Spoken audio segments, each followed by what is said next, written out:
ఒక్కసారి మీరు చూసి ఒక్క నమస్కారం చేశారనుకోండి, అది పరమమంగళములను ఇవ్వగలుగుతుంది.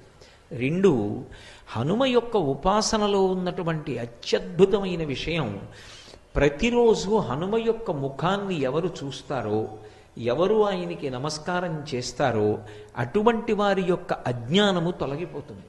చాలా తొందరగా వారికి జ్ఞానకటాక్షము కలిగేటటువంటి అదృష్టాన్ని పొందుతారు. ఎందుచేత అంటే ఆయన భర్గస్వరూపుడై ఉంటాడు అని పరాశర సంహితలో ఆయన యొక్క ఉపాసన రహస్యాన్ని చెప్తారు. భర్గుడు అజ్ఞానాన్ని తీసివేయగలిగినటువంటి స్వరూపం. గాయత్రీ మంత్రంలో బీజాక్షరానికి అధిదేవత. అటువంటి భర్గస్వరూపుడైనటువంటి హనుమ యొక్క ముఖాన్ని, ఆయన యొక్క రూపాన్ని ఎవరు చూస్తారో వారికి మంగళములు ఇవ్వబడతాయి. అందున ప్రత్యేక